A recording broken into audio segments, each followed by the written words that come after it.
Yo, what's up, guys? Welcome to this episode of Late Night Night TCG, TCG. and today we have a special topic, man. So if you're coming from Head to Heads Battles channel, aka Susu and Jen's channel, we're talking about the future of Yu-Gi-Oh! And as clickbait as it sounds, I think we actually have some really important topics to cover, and things such as, you know, where is this game heading towards in terms of its competitive scene, with everything being now in remote dueling, right? Like everything's now converted to remote duels.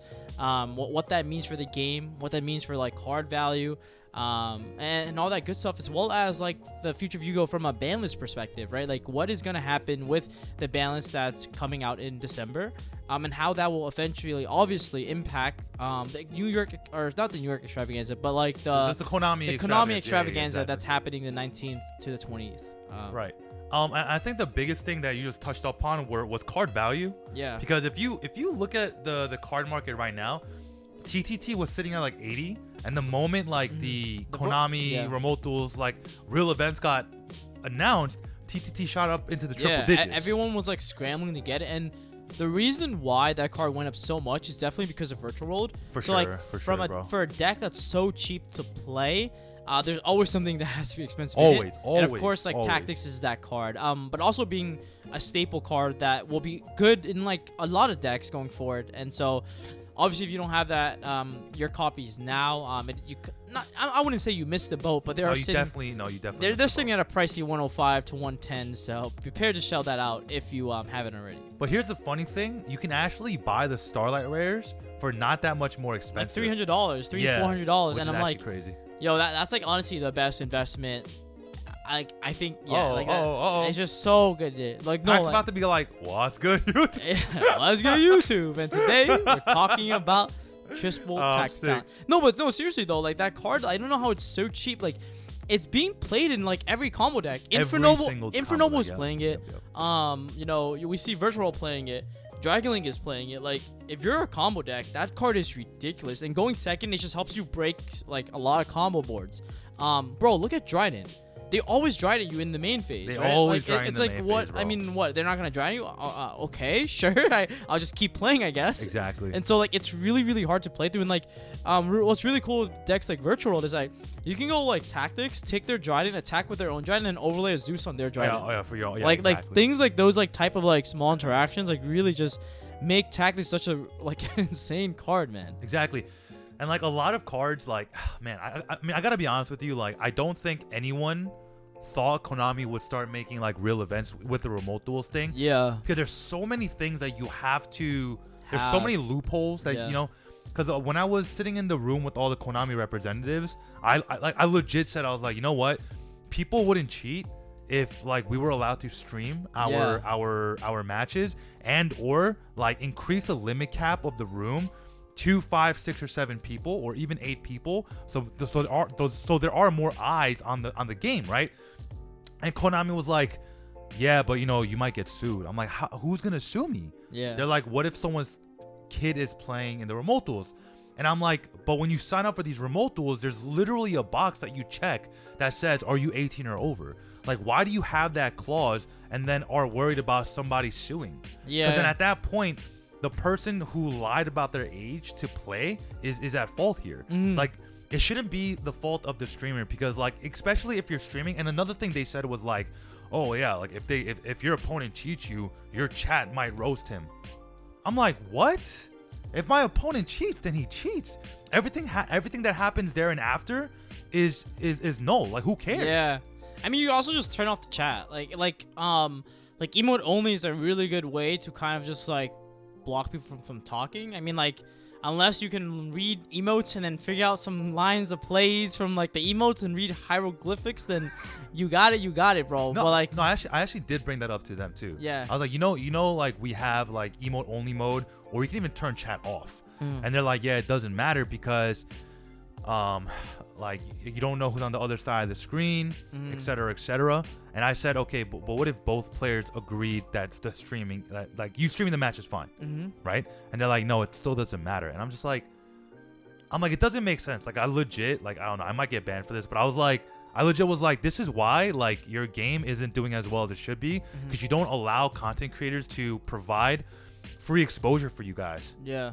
The room went silent for about 5 minutes, bro. Mm-hmm. And then they were like, well, we want to excel in customer service. We apologize that your experience wasn't a pleasant one. And then cause my opponent basically cheated. Like you were in the room. Yeah, I was watching the whole game. Yeah, That game was wild. Yeah. Yeah, like, and they asked me, they're like, if you were in his shoes, how would you have liked us to resolve this issue, right? And I legit said, at that point I was fucking livid, bro. Yeah. At that point I was like, you know what? If I was my opponent and you ruled it this way, I would be so glad you ruled it this way, so cause I could just keep doing it, bro. Yeah. Like now that I know that it's okay, I'll just keep doing it. Yeah. And everyone just like stopped talking for like a little bit. You know what I'm saying? Yeah. It was like a drop the mic type of moment. Right. But I couldn't drop my mic because it's expensive. Right. You know what I'm saying? But I mean, that's just like one really big thing you do have to deal with remote duels is like people cheating and like getting away with it. Yeah, it's rough, man, because it's his word against your word. Exactly. Realistically, if no one else is in the game or sees it, it's like your word versus his word. It's just scoff, to be honest. And people will say anything to get out of anything, right? So. Yeah, and you know what's really funny though, like, because there were a lot of people watching the game, right? And the funny thing was, I played a card called Golden Castle of Stromberg, right? Right. And he was like, what does that card do? And I'm like, Yeah. listen, instead of me giving you a TLDR, I'll read you the whole card top to bottom, right? Yep. And, you make your own decision. So I read the entire card to him. He's like, okay, bet. I was like, all right, bet. He goes, Ogodius, he pops a monster, right? Doesn't pop my Stromberg, right? Yeah, I'm like, it can. It can only pop monsters. yeah. And I'm like, okay. Sure. And then he goes, Ogodius effect banishes his Entis. He goes, and I'm like, what does that do? He goes, Ogodius gets the attack of the banished monster. I was like, all right, dope. He goes, Ogodius, declare attack on Alpha, the master of beats. I go, chain Golden Stromberg. Yeah. He goes, you know what? Never mind. I'm just going to end my turn. What? I was like, what? He goes, yeah, no, I'm not attacking. I'm like, you literally declared an attack. Yeah. He goes, no, because I didn't have game knowledge. I don't have to attack. And I'm like, no. Once you say you declare an attack, that attack is going through, bro. Right, no matter what. Right. And the only reason he didn't lie to the judge was because you and 2 other people were watching. Yeah. Like that. At that point, you can't bullshit to the judge, right? Because now everybody in the room is gonna be like, you're a fucking liar. You know? So it's that's something you do have to deal with in remote duels, bro. I mean, but like at the same time, I guess you deal with that anywhere. You deal really? with that even IRL. People like stack decks, bro. Like they be like, I don't know. Like I feel like there's so many ways people like scum and like cheat in Yu-Gi-Oh. But like realistically, at the end of the day, like why are you paying $20 to sit here for like 8 hours to like cheat your way through it? That's what I'm saying, like bro. that just sounds like wild to me. Like that's just like, yo, like do you have like nothing better to do?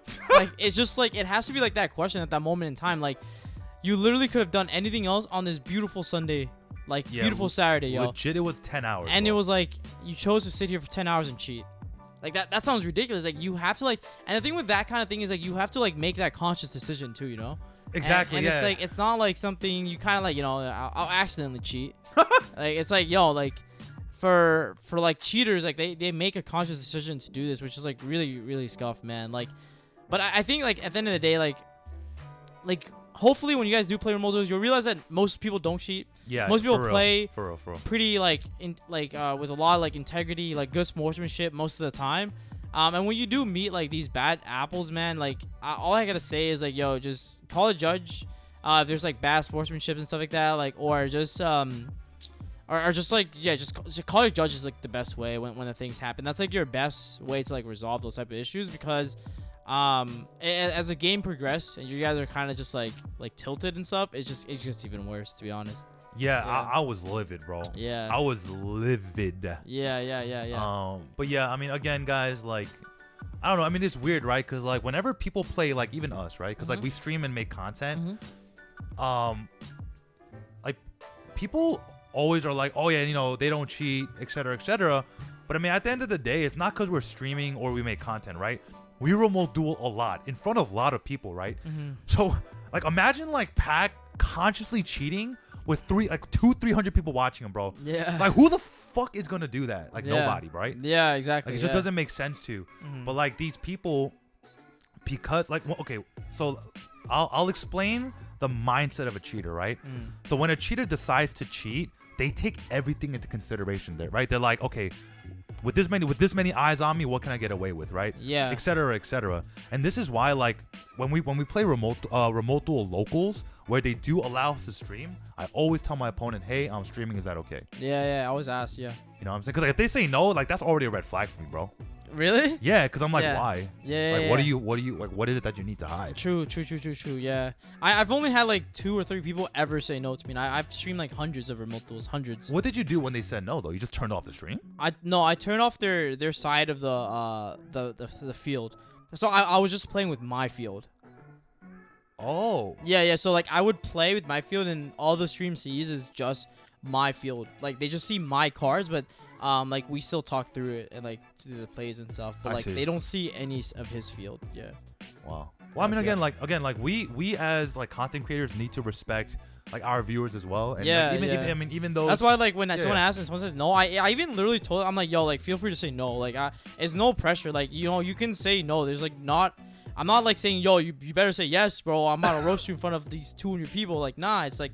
I literally say like even saying like feel free to say no if you're not comfortable. Like I like don't mind, and you can like check the VOD yourself. Like I always ask and always like confirm. And that's like at the end of the day, like it's just yo I just do this for fun, for content, so you guys can like see what it's remote dueling is all about for people who aren't aren't really sure about how it works or about getting involved. That's like the goal, right? To get people involved with the game, the whole remote dueling, and make the best of our situation. And of course, like for people who maybe aren't like are hesitant about it, maybe you can see that it's actually not as bad as people like make it out to be. Like in terms of like all the cheating, all the scandals and stuff. For the most part, like if you guys have been watching me, like it's been pretty clean. People make illegal misplays or like something like that, Like, but accidentally. But yeah, those yeah. those things are bound to happen. You know, I do it too. Like sometimes I like use cards and like I'm like, oh shoot, I can't do that, and I do my best to rewind the game state. But you know those are fine. Like human error exists, and we all make them. But that's like the goal of the stream. It's not to like put you on blast or like roast you or anything like that. That's not the goal. Yeah, but that's the thing. Like, I don't know. The community that like, so the community that you build is very in line with who you are as the content creator, right? 'Cause, Yeah. like, if just hypothetically speaking, right? Let's say like I was like notorious for, I don't know, like roasting my viewers, right? Yeah. Then everybody in the chat will just be roasting each other, right? Yeah. But so like it's a direct like. Representation. A representation of who you are as a person. Like in my chat, like even if someone messed, like even today, we were playing Paisano's charity stream, and my last opponent, like, yo, you had no idea what he was saying. Like his setup was so scuffed, and I sat there through it, and everybody in my chat just like mentioned like, man, this is hard to watch. Yeah. But nobody was like, roasting the dude. You know what I'm saying? So like, I mean, at the same time, like, as content creators, we do have to put our best foot forward. But at the end of the day, like I can tell you right now, like Pac is just how he is online IRL, because we're sitting here next to each other. Yeah, exactly. And I think like in terms of like going back to like where this game is headed now, right? The transition to that is, so we've talked a lot about remote duels, and Konami has put out 3 new official events for us. So the one this past weekend with Extravaganza, the Yu-Gi-Oh day that's coming up. New Extravaganza. Yeah, which is December 5 and 6. Then you have December 19 and 20, which is the Yu-Gi-Oh Extravaganza. So like real events, right? Like events where you can probably call it a remote duel regional. Like 200 players is nothing to scoff at. Literally. And then even like the giant card event on like Saturday was 130. Damn. So it's just like a lot of people, man, and you can see that like people are giving it a shot. Like as I mentioned before in like the previous episode, I said that like even people are world competitors, right? Like reached out to me asking me for like remote duel locals and Discords to join. I have people such as like Cam like asking me yo like let's set this up. Like people really are excited to like play the game again, and duel book only goes so far, man. That's why you see a lot of people burnt out during like Corona season.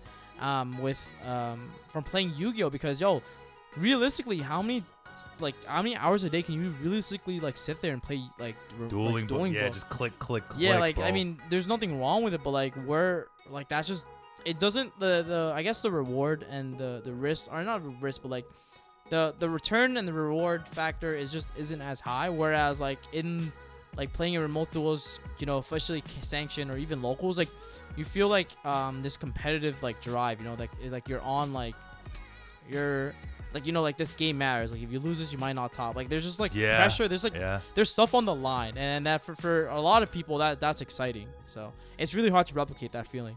I mean, it is, because like, I mean, like, I'll be honest with you, like in some games, bro, my hands are a little sweaty, you know what I'm saying? But in dueling book, it's never like that, you know? Like, yeah, Zumba, I'm like, yo, like some dude's trolling, I'm like, all right, click leave. I lose 20 rating points, like, bro, I could care less. Like, like, enjoy your points, bro. Like GG, I'm not wasting my time on stream playing this clown, you know? It's like, damn, who hurt you, dog?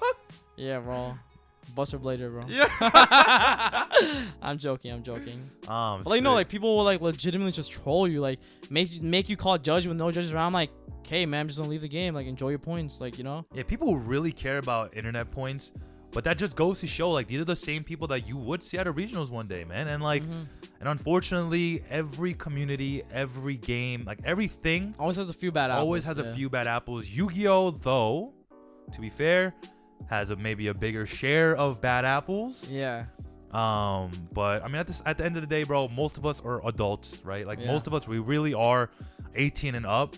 Like, can we please act like adults, especially when, you know, we are all in the midst of a pandemic, everyone's on edge. Like, let's play to enjoy the game, you know? Yeah. And yeah, we also have the ban list coming up too. I mean, like, there's a lot that's happening from a competitive Yu-Gi-Oh perspective during these times, and it's funny to see, right? Because like, how was it like 4 or 5 months ago? Like, we had nothing. Like, we had nothing, man. We like didn't have remote duels. Like, we like legitimately we had like Yu-Gi tubers playing remote duels, and like people that are like, and like well-known players, right, playing remote duels. But like, it was just getting us this hype, but it wasn't like, now how do we trickle that down to like the like, not the real player base, but like the everyone else. How do we trickle that down to like everyone else? And now that we see that transition, it kind of makes more sense why they did that. And I think that event definitely was really nice to get people excited to see that, oh wow, competitive Yu-Gi-Oh is kind of back. It's so the fact that we're now getting a chance to play on the big screen, right, is, I think that's pretty dope.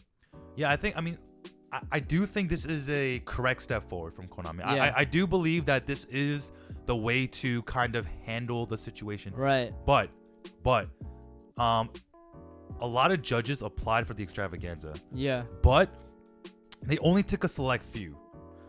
My thing is, if you know you're gonna have 32 tables, yo, like high key, try to grab 16 judges, because like have a judge for every other room, and like station these judges there, like, you know what I'm saying? Like, have 16 judges, and then like the judges won't have to like go through a million tables. They just have to go through their table 1 and table 2 or 3 and 4 and etc. It's like yo, it's mad funny you mentioned it. It's kind of like a waiter at a restaurant. They're like assigned to like certain to like wait certain tables.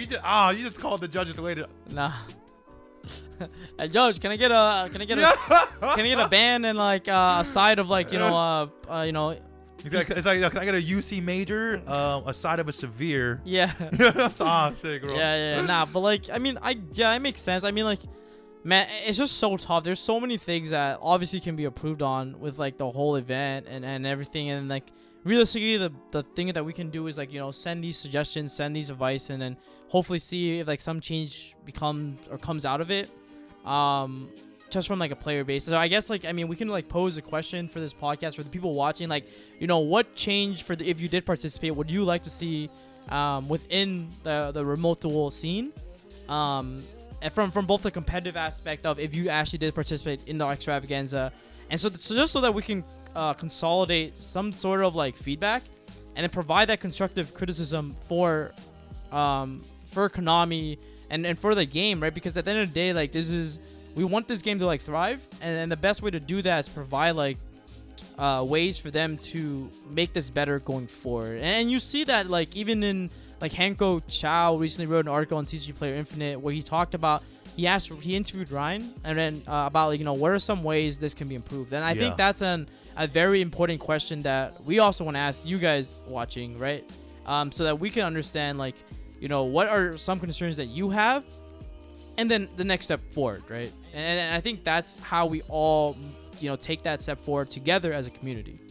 Yeah, and I mean, listen, if we can come together as a community, as one unit, like, we're unstoppable, man. Like, this is my philosophical bit for this episode. Oh yeah, it's just like, yo, we need to come together, because when you put a lot of good things together, all the bad things want to be good. Like, the thing about bad people or the bad apples is that they feel okay because there are other bad apples, right? Like, that's their justification. It's like, I'm a cheat because I got cheated. Yeah. Right? And that's a terrible mindset, right? Yeah. If you put all the good things together, even the people who are bad are going to be like, damn, that looks good. Like, that looks good. I want that. I want to be there. I want to be in that crowd. And they'll just inherently, because I truly believe people are inherently good. Yeah. I truly, that is my philosophy. I always give people the benefit of the doubt. Yeah. But at the same time, it's like, at some point, if you made 7 illegal plays and game 2 is taking 50 minutes, there's something wrong there. Please don't spit on my mic, bro. This mic's about to get damaged. Light played. Trolling. But yeah, I mean, that's like what we kind of like wanted to talk about. So if you guys do participate, definitely check out my Discord. It's in my description box below. Susu's information will be down there as well, but we'll lead you guys in the right direction on like where to play, what time to play, and all that good stuff, so that if you are interested in partaking in some of those, like, give it a shot, right? Like, and see that experience, just so that when the big day comes, when you're playing in a more tier 2 event, such as like a Yu-Gi-Oh day event or an extravaganza, right. You're not, the nerves are gone, and then all those external factors are gone, so that you don't have to like lose yourself because you're like nervous. You're like panicking, you're like worried about like, not like the hand or like the way your camera looks, all that stuff. Like, figure that out first at locals, and then it just makes your overall experience a lot better when you do play at like, in the big tables and the big leagues and all that stuff. And that's something that will come with time and experience. Like a mindset's a big thing, right? Like making sure you're still not like tilted, especially after like long grueling rounds.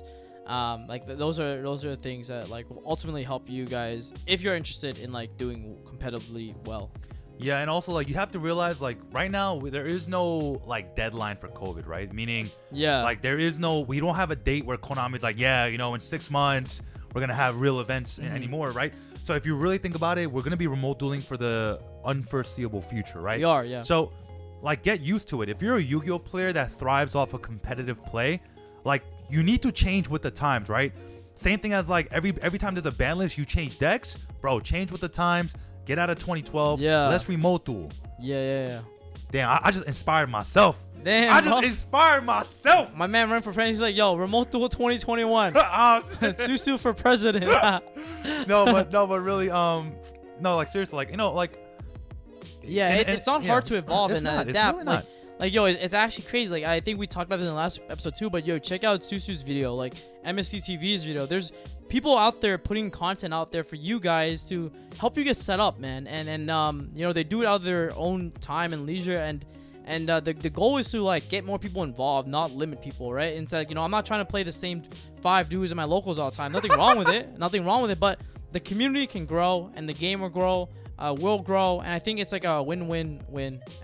So yeah, and it's really funny because like I think remote dueling will actually bring newer players into the scene, strictly due to the fact that a lot of players don't play competitively because they don't want to, be face to face with somebody. Yeah. Or they can't travel, or they don't want to be in a room with 300, 400 other people. Yeah. So I feel like this is a really good move where, again, the more players we have, the more diversity in decks we will end up having. Yeah. And especially in today's format. I mean, you saw that actually, like at the extravaganza, we had, the top code was actually very diverse. I mean, 7 Dragon Links was kind of a rip, but like every other deck had at least 1 or 2 people top. Like, like in at least I know in the top 16, like it was, 7 Dragon Link, but it was like 2 Dinos, 1 Infernobles, 1 Guru, like 2 Virtual Rolls, right? Like you had like 1 or 2 of every single deck in the meta, like topping.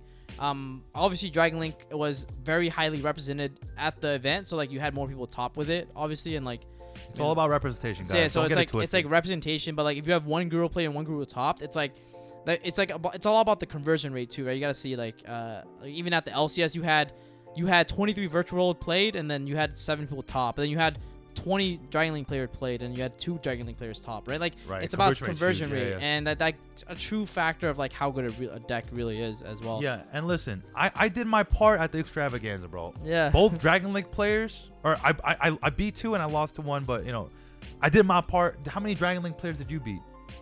I beat none. I lost to 1. Yeah, I lost RPS and he Buster Lock Smoke Grenade me. Oh, sick. Dragon Link. I was sick.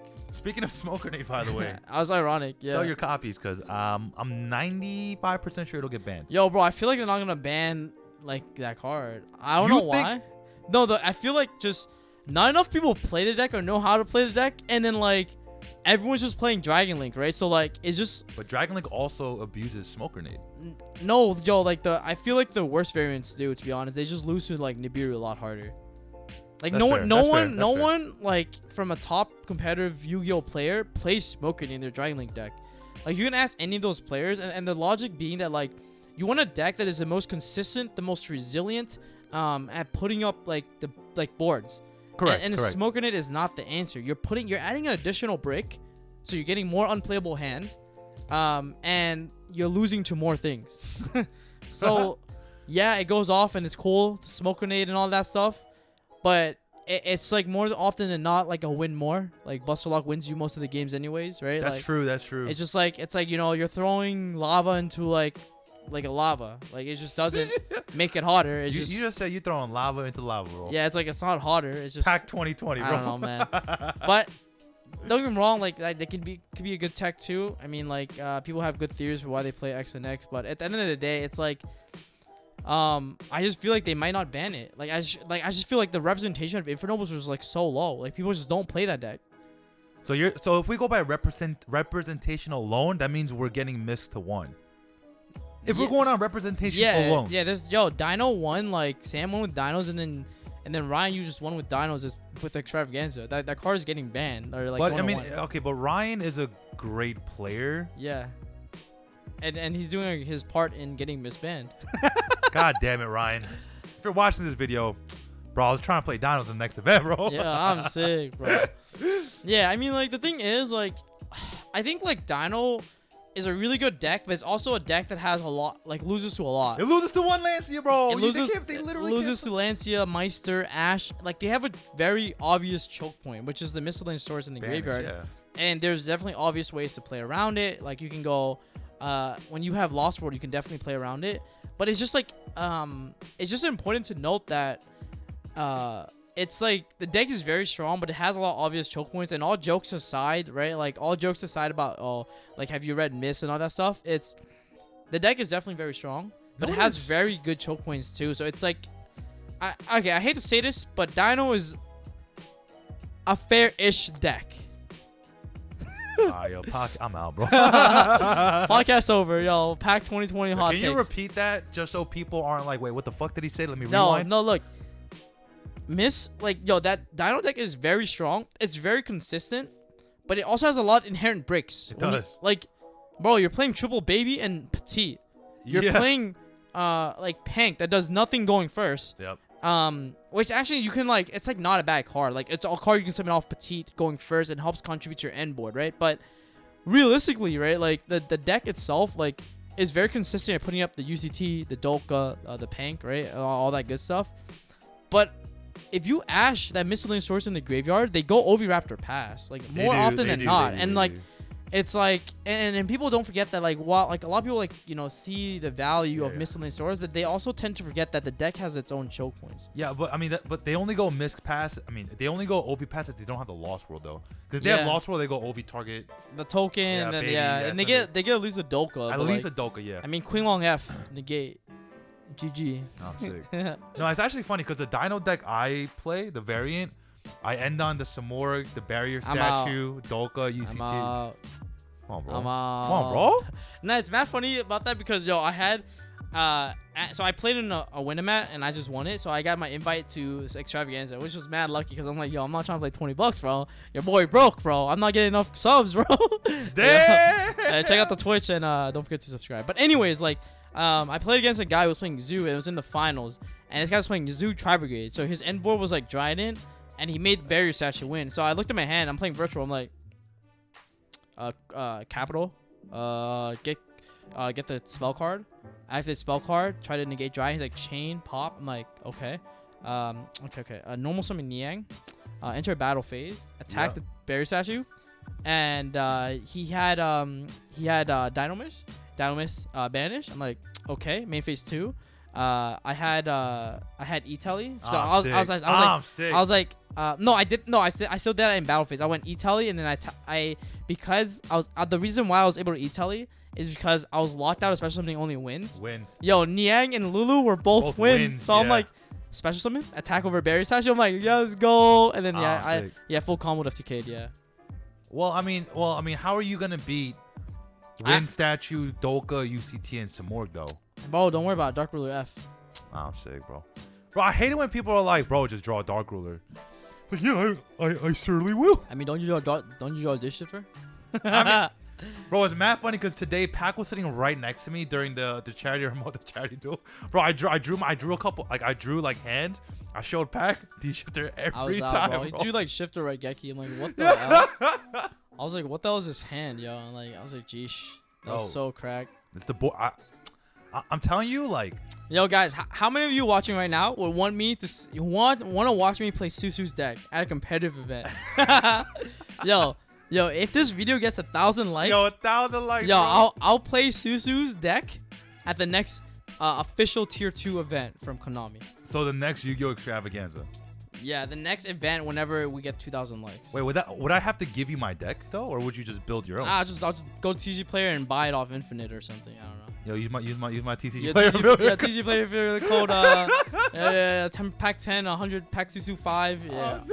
All the good stuff, boys. Don't use that code. It doesn't exist. Yeah. But yeah, yo. And yo, just to I think we're coming to an end. Just wrap it all up. Yeah. So, yo, if you guys enjoyed this, please don't forget to comment, like, and subscribe, and show both our channels love.